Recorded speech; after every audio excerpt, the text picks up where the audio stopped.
ایک روز احمد گھر آئے تو بتایا کہ آج رات کا کھانا پڑوسی ہمارے گھر کھائیں گے۔ کون سے پڑوسی؟ میں نے حیران ہو کر پوچھا۔ آپ مجھ کو بتائے بغیر دعوت بھی دے آئے؟ دعوت دینی تھی تو 2 دن پہلے بتاتے، کچھ بندوبست بھی تو کرنا ہوتا ہے۔ میں نے ایک سانس میں اتنا کچھ کہہ ڈالا۔ کہنے لگے گھبرانے کی بات نہیں، ہمارا پڑوسی مشہود میرے بچپن کا دوست ہے، اس کو یہ کوٹھی میں نے ہی دلوائی ہے، بس سادہ سا کھانا بنا دو۔ تم بچوں میں مصروف تھی تو میں نے بتایا نہیں، خود ہی دعوت دے آیا ہوں۔ 1-2 دن تو کھانا یوں بھی پڑوسیوں کو دینا چاہیے، ابھی ان کا کچن سیٹ نہیں ہوا، کل ہی تو شفٹ ہوئے ہیں۔ انہوں نے بھی ایک ہی سانس میں میری ساری باتوں کا جواب دے دیا اور اسی وقت جا کر دعوت کا سامان بھی خرید کر لے آئے۔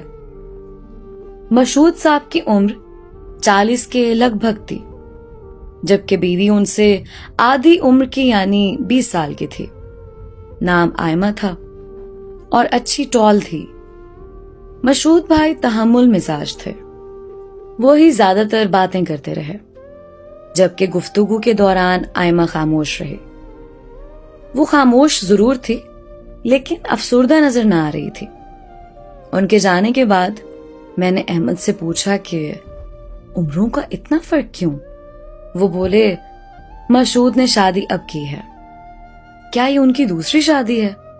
نہیں، پہلی ہے۔ اس کی وجہ یہ ہے کہ ان کے والدین اس کے بچپن میں ہی حادثے میں جاں بحق ہو گئے تھے۔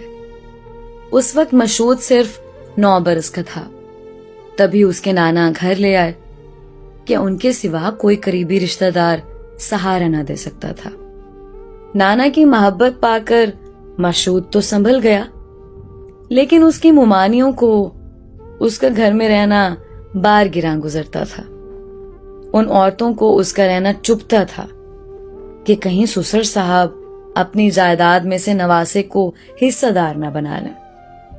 نانا اس کو پڑھائی کے ساتھ ہنر بھی دینا چاہتے تھے کہ وہ ان کے بعد کسی کا محتاج نہ رہے، لہٰذا شام کو اپنے ایک دوست کی ورک شاپ پر بٹھا دیا تاکہ مشہود اچھا میکینک بھی بن جائے۔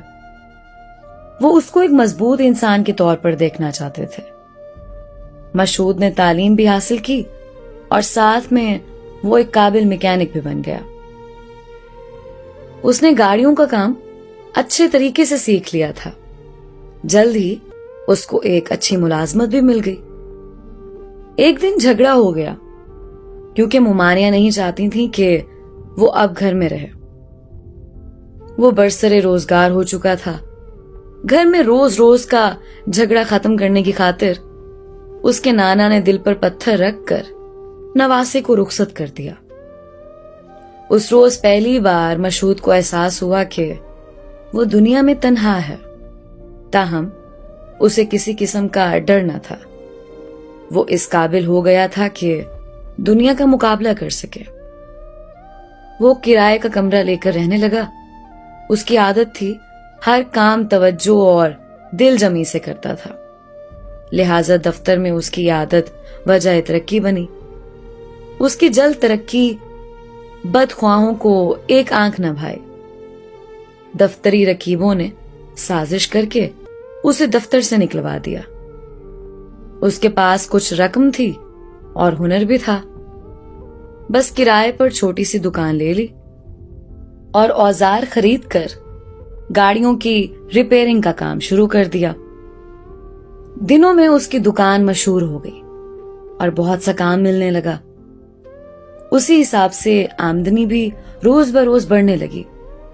زندگی کی بقا کی جنگ لڑتے ہوئے اس کو احساس بھی نہ ہوا کہ گزرتے دنوں کی دھوپ بالوں میں چاندی بن کر اتر آئی ہے۔